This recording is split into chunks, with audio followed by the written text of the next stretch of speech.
Vamos à palavra de Deus e eu quero ler com os irmãos nesta noite um texto que está no livro dos Salmos, no capítulo 103, e nós estaremos lendo um verso apenas, Salmo 103, versículo 13. Convido você, mesmo assentado como você está, se possível, a abrir a sua Bíblia ou acompanhar aqui na nossa projeção. Esta porção da palavra de Deus será a base para a nossa mensagem desta noite, mas eu quero deixar aos irmãos um dever de casa já para nós. Ao longo dessa semana, lermos todo o Salmo 103. Estaremos apenas lendo agora o versículo 13, mas ao longo da semana, se possível, reserve um momento todos os dias para ler alguns versos e assim compreender de uma forma melhor ainda este texto sagrado. Versículo 13 nos diz assim: como um pai se compadece de seus filhos, assim o Senhor se compadece dos que o temem. O nosso tema para essa noite é: Deus é o Pai perfeito. Na Bíblia nós encontramos muitos títulos, muitos termos, muitas expressões para se referir à pessoa de Deus. Ao longo de toda a Bíblia Sagrada, do Antigo ao Novo Testamento, nós encontramos mais de 70 expressões, termos ou títulos variados para fazer referência à pessoa de Deus. Deus é apresentado como o Criador, Deus é apresentado como o Senhor, como o Todo-Poderoso, como o Juiz, como o Rei do Universo. São muitas expressões diferentes que fazem referência à pessoa de Deus e cada uma delas revela um pouco do caráter de Deus. Entretanto, uma das referências de maior destaques, eu penso ser a referência a Deus como Pai. Deus como Pai. E neste Dia dos Pais, eu quero te convidar, você pai, você filho, você mãe, você esposa, você esposo, para a gente olhar para o nosso Deus nessa perspectiva. Deus é o Pai e é o Pai perfeito. Talvez enxergar Deus como Pai pode ser difícil para algumas pessoas, quem sabe por alguma experiência ruim que a pessoa teve com o pai terreno. Eu mesmo conheço alguém que um dia disse para mim: pastor, eu tenho dificuldades em olhar para Deus na perspectiva de pai, porque para mim pai não tem muito significado. A minha experiência com o meu pai foi uma experiência muito ruim. Infelizmente, meus irmãos, pela nossa humanidade caída, nós pais estamos mesmo sujeitos às falhas. Esta semana mesmo alguém me pediu oração por alguém, por uma criança, e disse assim: eu te peço uma oração por essa criança, porque o pai dessa criança a jogou numa piscina, de propósito, a criança de 4 anos, no meio de um conflito, parece-me que familiar, e essa criança então não está muito bem. Veja a que ponto chegamos. Mas qualquer que tenha sido a experiência paterna ruim que alguém tenha vivido, eu garanto, meus irmãos, que Deus jamais será um pai que chega bêbado em casa. Deus jamais será um pai que machuca alguém física ou emocionalmente. Deus jamais é um pai que abandona os seus filhos. Ou Deus jamais é um pai que está ocupado demais para nos dar atenção. O versículo 13 de Salmo 103, ele rege todo o Salmo em torno dessa verdade: Deus é o Pai perfeito. E Davi, o autor deste salmo, ele revela ao longo do salmo alguns motivos que provam que Deus é o Pai perfeito. E em primeiro lugar, Deus é o Pai perfeito, pois Ele nos ama incondicionalmente. Deus nos ama incondicionalmente. E em alguns versículos deste Salmo 103, o salmista ele apresenta algumas provas do amor de Deus. E a primeira prova do amor de Deus que o salmista nos apresenta é o perdão de Deus sempre. O perdão de Deus sempre. No versículo 1, o salmista assim disse: ó minha alma, bendize o Senhor, e todo o meu ser bendiga o seu santo nome. Ó minha alma, bendize o Senhor, e não te esqueças de nenhum dos seus benefícios. Ele vem falando de uma maneira generalizada sobre os benefícios que Deus, o Pai perfeito, faz a nós, mas no versículo 3, ele é específico, quando ele diz assim: é Ele quem perdoa todas as tuas iniquidades. É Ele quem perdoa todas as tuas iniquidades. No versículo 9 ele diz que Deus não conservará a sua ira para sempre. E no versículo 10 ele chega a dizer que Deus não nos trata de acordo com os nossos pecados, nem nos retribui segundo as nossas transgressões. Meus irmãos, embora temesse ao Senhor, o salmista sabia que ele era um pecador. Ele sabia que ele ainda cometia pecados, mas ele também sabia que em cada queda, o Pai estava de mãos estendidas, prontas para levantá-lo e disposto a perdoá-lo. Provavelmente Davi escreveu este salmo depois de ter escrito o Salmo 51. O Salmo 32 e o Salmo 51 são dois salmos que mostram que Davi conhecia Deus por experiência própria e a capacidade de Deus em nos perdoar. Davi, que tinha cometido vários pecados horríveis. Aliás, eu não sei se existe algum pecado que não seja horrível, mas Davi cometeu alguns pecados que, se a gente contar, tem gente que fala: não é possível. Como que a Bíblia ainda pode chamar Davi de um homem segundo o coração de Deus? Mas mesmo sendo um pecador, sabe o que Davi fez um dia? Davi era rei, e aí o exército de Davi estava na batalha, estava na guerra, e Davi se envolve enquanto o seu exército está na batalha, defendendo a nação. Davi se envolve com a esposa de um dos seus oficiais. E aí esse oficial, ele vem em casa, e Davi, que tinha então tido esse caso com a esposa de um dos seus oficiais, ela agora está grávida. Davi está assustado porque isso vai cair nas redes sociais, todo mundo vai ficar sabendo, e aí Davi tenta encobrir esse pecado.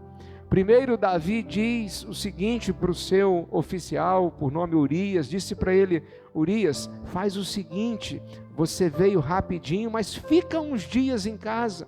O que Davi queria é que ele passasse um tempo com a sua esposa, indo embora, depois as pessoas ficassem sabendo que a mulher estava grávida e imaginassem: foi do seu marido. Só que ele disse: não, meu senhor, eu não posso, porque os meus companheiros estão na batalha, estão lá na frente de guerra, eu preciso retornar, e eu sou fiel ao meu rei e fiel também ao nosso exército. E Urias então está decidido a voltar. Sabe o que Davi fez? Davi pegou um papel e caneta e escreveu um recado para Joabe, o comandante do exército, e colocou esse bilhete nas mãos do Urias. E nesse bilhete dizia o seguinte: olha, coloque Urias na frente de batalha, para que ele seja o primeiro a morrer. Davi estava planejando agora a morte do oficial, para que ele morrendo, ele então amparasse a viúva com quem ele estava envolvido. E aquele soldado, aquele oficial vai até o campo de batalha, levando a carta selada pelo rei, sem abri-la, sem saber o que estava dentro. Entrega para Joabe. Meus irmãos, eu imagino que Joabe deve ter lido aquela carta, olhado para Urias, lido e falado: não é possível que você fez isso. E Joabe, muito submisso ao rei, coloca então Urias na frente de batalha. E foi exatamente o que aconteceu. Urias morre, chega a notícia. E agora Davi vai e consola a viúva, que está grávida, traz ela para dentro de casa, assume ela. O menino nasce daí a algum tempo, até que Deus envia um profeta, o profeta Natã, na casa de Davi. E chega lá, conta uma ilustração para Davi, e Davi então reconhece o seu pecado. O menino está doente, o menino está enfermo, e o menino morre. E Davi então escreve o Salmo 51, aonde ele confessa o seu pecado diante de Deus. Davi sabia por experiência que Deus é um Deus perdoador. No Salmo 32, aonde ele também fala a respeito da sua experiência de ter sido perdoado por Deus, apesar de todas essas mazelas. No Salmo 32 ele diz que enquanto ele escondia o seu pecado, os seus ossos como que estavam adoecendo. Mas quando ele foi perdoado por Deus, depois de confessar as suas mazelas, ele experimentou paz. E Deus de fato o perdoou. Aqueles que recebem a Cristo recebem o perdão de Deus sempre. Davi sabe que Deus é o Pai perfeito, pois Deus nos ama incondicionalmente e Ele nos perdoa sempre. Sempre que caímos, sempre que erramos, reconhecemos o nosso erro, reconhecemos o nosso pecado, Deus está sempre pronto a nos perdoar. Ele é um Pai perdoador. Mas uma segunda prova do amor de Deus também é a cura completa. Diz no versículo 3 ainda que é Ele, o nosso Pai Celeste, quem sara todas as nossas enfermidades, quem resgata da cova a nossa vida. A cura aqui é no sentido espiritual e emocional, aquilo que acompanha o perdão de Deus. Essa cura é a restauração da alegria de viver, a restauração da paz interior, a restauração da felicidade de espírito. Esse tipo de cura espiritual restaura a nossa saúde emocional e opera no nosso estado psicológico da mente. A segunda prova do amor de Deus é que Ele nos cura completamente. Ao curar a nossa alma dos nossos pecados, Ele nos devolve a alegria de viver, Ele nos enche de paz e nos traz a felicidade espiritual. Nós vivemos hoje um tempo de falta de saúde emocional de muitas pessoas. Nós vemos isso nas muitas crises de ansiedade, na quantidade de síndromes do pânico e no medo descontrolado de tantas pessoas. Muitas vezes esse tipo de cura, ele pode ser obtido com a terapia de Jesus. Em Mateus 6, verso 26, olha o que o Senhor Jesus disse aos seus discípulos: olhai para as aves do céu, que nem semeiam, nem cegam, nem ajuntam em celeiros, e vosso Pai Celestial as alimenta. E Jesus faz a pergunta: não tendes vós muito mais valor do que todas elas?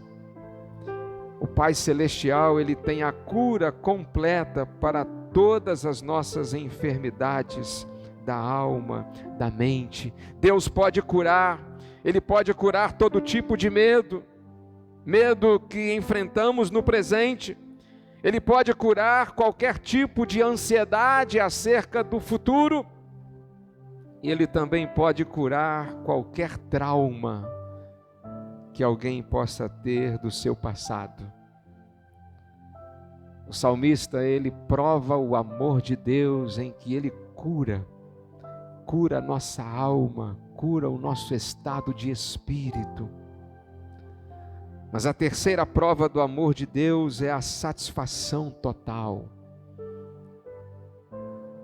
Esse amor incondicional do nosso Pai Celeste é um amor que nos coroa de misericórdia, é um amor que nos supre de todo bem, de modo que a nossa juventude se renova como a da águia.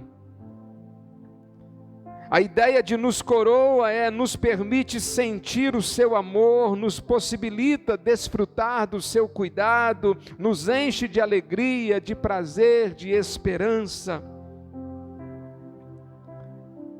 Nos versículos 6 a 8, o salmista lembra que, como Pai, Deus ouve as orações dos seus filhos aflitos. O Senhor executa a justiça e defende todos os oprimidos. Ele manifestou os seus caminhos a Moisés e os seus feitos aos filhos de Israel. Davi lembra aqui que no passado, lá no tempo antigo, quando o povo de Israel estava escravizado no Egito, Êxodo capítulo 3, verso 7, o Senhor Deus disse: tenho visto atentamente a aflição do meu povo que está no Egito, e tenho ouvido o seu clamor por causa dos seus exatores, porque conheci as suas dores. O Senhor conhece as nossas dores. As três provas do amor de Deus por nós, o seu perdão sempre, a cura completa e a satisfação total, revelam para a gente, meus irmãos, algo tremendo. O Senhor, Ele é grande em amor. O versículo 8, coloca na tela para a gente, por gentileza, Lohane. Olha o que nos diz o verso 8. O Senhor é compassivo e misericordioso, demora para irar-se e é grande em amor. Amor grande. Isso me faz lembrar um hino de Marina de Oliveira, cantado nos anos 80.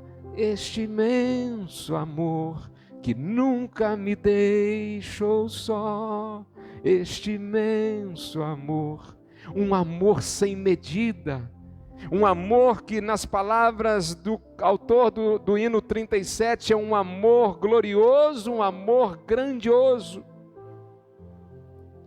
um amor superlativo. No versículo 11, novamente o salmista volta a dizer: pois seu amor para com os que o temem é como? É grande. Não é um amor pequeno, é um amor grande. E aqui ele diz então, qual é o tamanho desse amor? Os pais ganharam nesta noite, parece-me que uma pequena trena, é de 1 metro apenas. Mas fica um desafio para você, leva essa trena para casa e tente a partir de amanhã, tente medir o amor de Deus com essa trena. Não tem metragem alguma nesse mundo capaz de medir o amor de Deus. E aqui o salmista diz de maneira poética, olha só o que ele diz no final do verso 11: tanto quanto o céu se eleva acima da terra, assim é o amor de Deus. O amor de Deus por nós. Ah, meus irmãos, até aqui nós já temos o suficiente para crer que Deus é o Pai perfeito. Deus é o Pai perfeito. Mas observe também que Deus é o Pai perfeito, pois nos conhece. nos conhece como ninguém mais. Pense na pessoa que mais te conhece. Eu acredito, meus irmãos, que a pessoa que mais me conhece seja a Adma. Só de me olhar, ela já sabe muitas vezes o que eu estou sentindo, o que eu estou pensando, o que eu estou querendo. Relacionamento nos leva ao conhecimento profundo um do outro. E Deus, o Pai Celeste, Ele nos conhece. Ele nos conhece como ninguém mais. O versículo 14 desse Salmo 103 nos diz assim, o salmista: pois Ele conhece a nossa estrutura. Ele nunca se esquece de que nós somos feitos de quê? Pó. Nós somos feitos do pó. Ele conhece a nossa essência material, frágil. Somos feitos pó. Foi o próprio Criador quem resolveu fazer o ser humano do pó da terra. Pó é o que fomos, pó é o que somos, pó é o que seremos. Viemos do pó e ao pó voltaremos. Pó. O ser humano muitas das vezes vive numa arrogância, não é? Numa petulância, mas todos nós nos igualamos nesse mesmo chão, viemos do mesmo pó, temos a mesma origem, temos o mesmo DNA. Independentemente do nosso porte físico, independentemente da nossa cor de pele, independentemente do nosso grau de conhecimento, todos nós somos pó. Nisso nós nos igualamos, nisso nós nos nivelamos. Isso é a nossa essência e Deus não se esquece disso. Nosso Pai sabe quem somos. Ele conhece a nossa procedência. Mas mais do que isso, Ele conhece também a nossa decadência. Ele conhece a nossa queda. Ele conhece a nossa fragilidade. Ele conhece a nossa tendência principalmente ao pecado. Parece-me que o homem sempre tentou esconder o pecado desde quando caiu. Adão e Eva pecaram e foram se esconder como se fosse possível esconder de Deus. Mas Deus conhece a nossa decadência, conhece a nossa queda. Deus tudo vê, Ele tudo sabe. Mas mesmo sabendo, veja que coisa gloriosa, mesmo assim, Ele não desistiu de nós. O versículo 17 de Salmo 103 diz assim: mas o amor do Senhor para com os que o temem permanece por um tempo? Não, para sempre. Não permanece até o próximo tombo apenas. Não permanece até a próxima queda, até o próximo erro, até a próxima falha. Não, permanece para sempre. Esse é o amor do Senhor para com os que o temem. Esse amor permanece para todos sempre. Deus sabe que viveremos apenas alguns anos aqui na terra, mas mesmo assim, Ele prometeu a nós um amor eterno. Um profeta chegou a escrever dizendo: com amor eterno te amei. Com benignidade te atraí. Deus sabe tudo que nós fizemos e mesmo assim não desistiu de nós. Um hino antigo dizia assim: eu era pobre, perdido, sem Deus, sem Jesus. Mesmo assim, Ele estendeu a sua mão para mim. Que Pai extraordinário é o nosso Deus, um Pai que nos conhece como ninguém. Ele sabe das nossas lutas, Ele sabe das nossas dificuldades, Ele conhece as nossas fraquezas, Ele sabe quais são os nossos medos, Ele conhece aquilo que nos preocupa, Ele sabe das nossas angústias. Ele sabe tudo, absolutamente tudo a nosso respeito. Ele é o Pai perfeito, pois Ele nos conhece como ninguém. Como ninguém.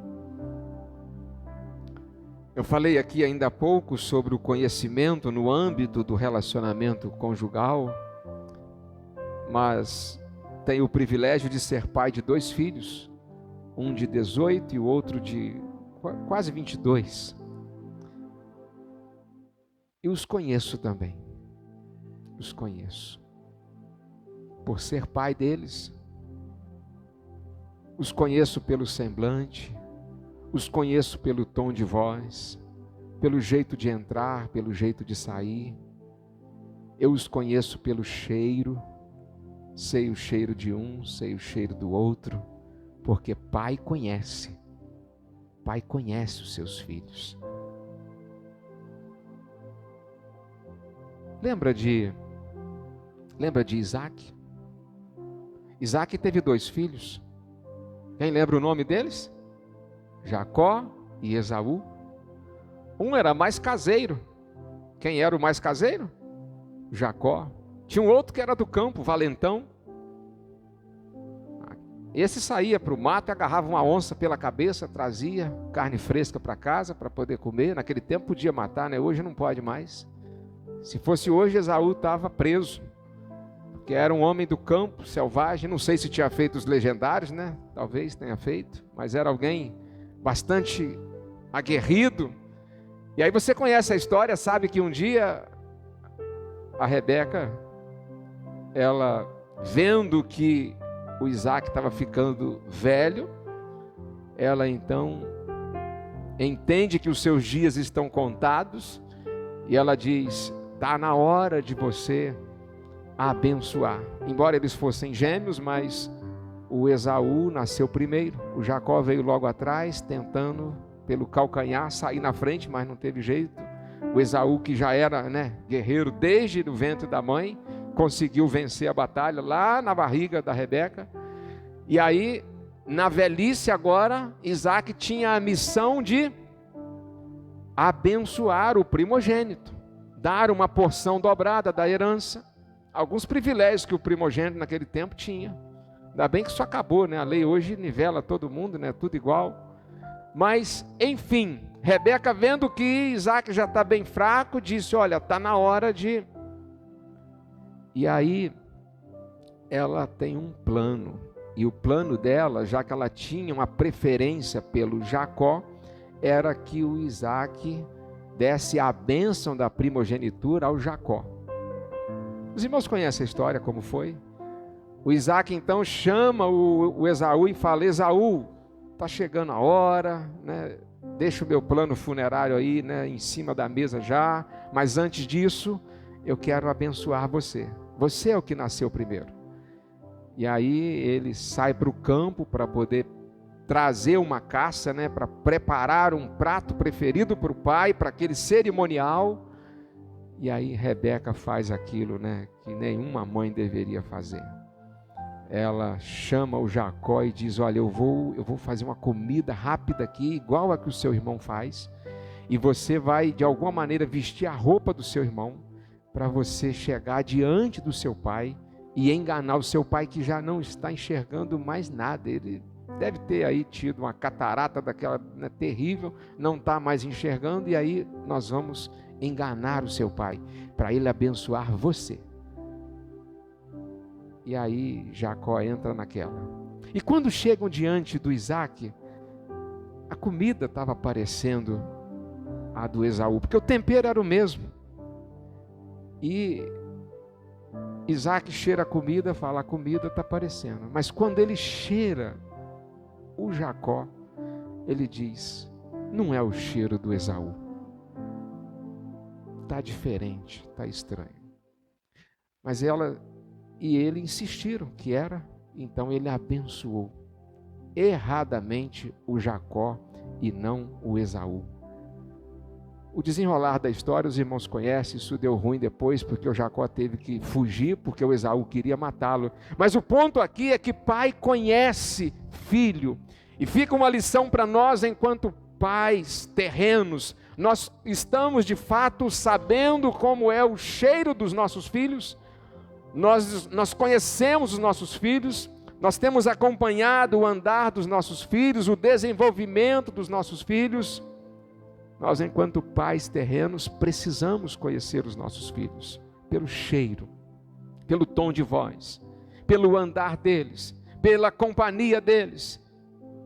Porque o nosso Pai Celeste, esse nos conhece, Ele sabe absolutamente tudo sobre nós. Ele é o Pai perfeito, Ele é o nosso modelo de paternidade. Mas por último, meus irmãos, Deus é o Pai perfeito também, porque a sua bondade, ela é inquestionável. A bondade de Deus é inquestionável. Hoje nós comemoramos o Dia dos Pais, e a Bíblia ensina que os pais são dignos de honra. Os pais merecem honra. Mas eu sei que talvez existam pais que não mereçam receber honra alguma. Por exemplo, eu conheço uma família em que aqueles amigos crescemos juntos na infância. Parece-me que 5 filhos naquela família, regulando idade comigo e meus irmãos. Aquela família, o pai já partiu, já faleceu há muito tempo. Aquele era um pai que era difícil de um filho honrá-lo, porque aquele pai, e ele veio a morrer em razão exatamente da vida que levava, ele era um alcoólatra. Aquele pai, os filhos eram pequenos e saíam para a rua pedindo ajuda. A mãe trabalhava arduamente, lavando roupa para fora, para tentar sobreviver, e aquelas crianças pequenas. E os filhos saíam, Rogério, pedindo ajuda, pedindo macarrão, pedindo fubá, pedindo aqui e ali. Isso aconteceu muitas e muitas vezes. E quando eles chegavam em casa, com aquilo que vizinhos, amigos e conhecidos davam, e até mesmo no comércio, conhecendo a realidade, davam, o pai não trabalhava, era só bebida, bebida e bebida. Quando eles chegavam em casa e colocavam lá no armário o macarrão, Robson, sabe o que aquele pai fazia? Aquele pai pegava aquilo que as crianças ganhavam, e ia para o botequim e trocava em bebida. Agora, tão ruim quanto esse pai era o dono daquele botequim que fazia esse negócio com ele. Esse é um pai que é difícil de honrar ele. E eu fico hoje, quando encontro com esses amigos que foram de infância, fico imaginando como é para eles olhar para Deus como Pai. Porque há pais terrenos que, infelizmente, eles não são dignos de honra, porque a bondade deles é questionável. Não merecem honra pelo que eles são, pelo que eles fizeram, ou até pelo que eles nunca fizeram. Infelizmente, há pais que, ao invés de proteger os filhos, eles fazem exatamente o contrário, eles são os agressores. Às vezes até os abusadores. Há outros que omitem ou negligenciam o seu papel. Pais que, pelo que são, a sua bondade, ela é questionada e não merecem honra. Isso não deveria acontecer, mas acontece. No entanto, meus irmãos, Deus, o Pai perfeito, a sua bondade é inquestionável. E Ele é sempre digno de honra, de glórias e louvor. O salmista disse sobre isso no versículo 1: Ó minha alma, bendize o Senhor, e todo o meu ser bendiga o seu santo nome. Ele repetiu isso no versículo 2, e agora ele, no verso 19 em diante, ele conclama a todos, até os anjos nos céus, mas especialmente os filhos de Deus na terra, a louvarem o Pai celestial que temos. Verso 19, o salmista disse: o Senhor estabeleceu o seu trono nos céus, e seu reino domina sobre tudo. Bendizei o Senhor, vós, seus anjos poderosos em força, que cumpris suas ordens obedecendo a sua palavra. Bendizei o Senhor, vós, todos os seus exércitos, vós, seus servos, que executais sua vontade. Bendizei o Senhor, o verso 22, vós, todas as suas obras, em todos os lugares do seu domínio. Ó minha alma, bendize o Senhor. O nosso Pai Celestial, Ele merece toda a honra. Merece toda a honra. O nosso Pai bondoso é digno de todo louvor. O nosso Pai misericordioso, Ele deve ser adorado. Deve ser adorado. Por isso, o final desta mensagem, desta noite, não poderia ser de outro modo que não fosse com muito louvor, com glórias, com gratidão e com honras ao nosso Pai Celestial, que nos ama e nos conhece como ninguém. Ele merece, Ele é digno, e é isso que faremos nesta hora. Nós vamos honrar ao Pai perfeito. Nesse louvor, nós vamos falar dele. Depois do louvor, nós vamos falar com Ele. Talvez enquanto louvamos a Ele, Ele fale algo ao nosso coração. Porque enquanto nós louvamos, Deus pode falar ao nosso coração. Talvez Ele diga: filho, sinta o meu amor por você hoje. Talvez Ele nos diga: filho, deixe-me te abraçar nesta noite. Talvez Ele nos diga: filho, corra para os meus braços agora. Corra para os meus braços nesta noite. E se Ele te disser algo assim, algo parecido, entregue-se ao Pai Celestial hoje, porque não há Pai melhor do que o nosso Pai do céu, o nosso Deus. Vamos nos colocar de pé neste momento? Vamos dizer para esse Pai que nós o amamos. Vamos dizer que a graça dele nunca falha. Junto com o nosso ministério de louvor, nós vamos nesta hora render esse louvor, bondade de Deus. Há uma estrofe deste louvor que diz: sei que és meu Pai, sei que és meu Pai, que amigo és. Nosso Pai Celestial é nosso amigo. Pai e filhos devem ser amigos. Deus quer ser o nosso melhor amigo.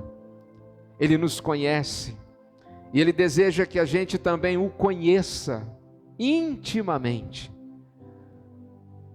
E ao longo desta semana, esse deve ser o nosso desejo. Talvez intensificar ainda mais em nosso coração o desejo por conhecer mais o nosso Pai, conhecer mais o nosso Deus. Adoremos ao Senhor neste momento juntos.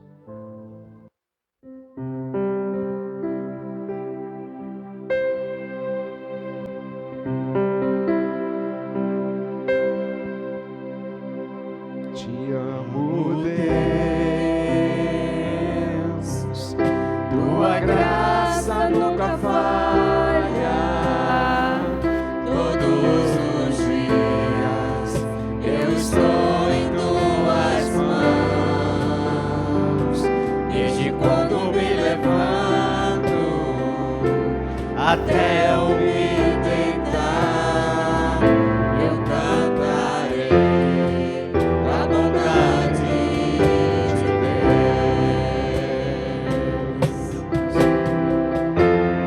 És fiel em todo tempo, em todo tempo tu és tão bom.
Eu não sei como a mensagem desta noite pode ter encontrado o seu coração. Você, como um filho de Deus, talvez, quem sabe, nesta noite, ao ser lembrado que o amor de Deus por nós é um amor incondicional, ao ser lembrado que o nosso Pai nos conhece como ninguém mais, ao ser lembrado que o nosso Deus, como Pai, é digno de todo louvor, de toda honra e de toda entrega da nossa vida, quem sabe esse Pai celeste tocou em seu coração e você está nesta noite decidindo conhecer mais o nosso Pai, o seu Pai, o Pai nosso que está no céu. Vamos prosseguir em conhecer o nosso Pai. Vamos prosseguir em conhecer aquele a quem as nossas vidas, de fato, deve honra, deve louvor e deve adoração. Vamos orar.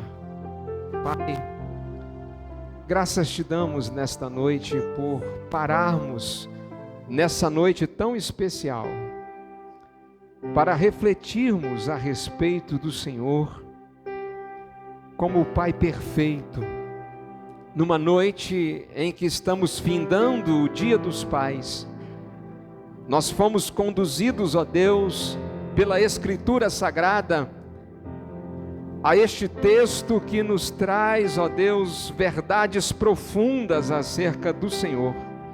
O Senhor é o nosso Pai, o Senhor nos ama, o Senhor prova o amor do Senhor para conosco ao nos perdoar de todos os nossos pecados. O Senhor prova o amor do Senhor para conosco quando o Senhor nos aceita como somos.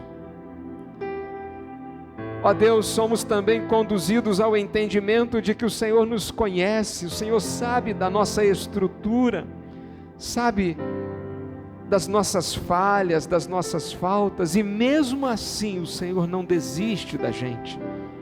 O Senhor deseja ter intimidade conosco. Antes de dormir daqui a pouco, tudo que o Senhor quer é que a gente se direcione ao Senhor como nosso Pai. Amanhã, ao acordarmos, o Senhor deseja que a gente também fale com o Senhor como nosso Pai, porque Pai e Filho devem viver em intimidade, e o Senhor deseja viver essa intimidade conosco. Talvez haja nesta noite alguém que está sendo despertado para buscar essa intimidade maior com o Senhor. Talvez haja alguém que tenha entrado aqui nesta noite e que tinha algumas reservas a respeito de ver o Senhor como Pai, talvez pela experiência negativa que teve com o Pai terreno. Mas nesta noite, ó Deus, que todos os preconceitos sejam quebrados e jogados por terra, e que possamos todos nós olharmos para o Senhor como nosso Pai e buscarmos, ó Deus, cada dia mais e mais estar junto de Ti. Então, Senhor, nos acolhe nesta noite, nos abrace nesta noite, Senhor Deus, que sintamos o Teu amor, ó Deus, especialmente olhando para aquilo que o Senhor fez por nós ao enviar Jesus a este mundo, e que assim tenhamos, ó Deus, uma vida de intimidade com o Senhor. Muito obrigado, Senhor, por tudo. Nos dê um bom restante de noite, nos dê uma semana debaixo da Tua bênção. Oramos agradecidos no nome de Jesus. Amém e amém.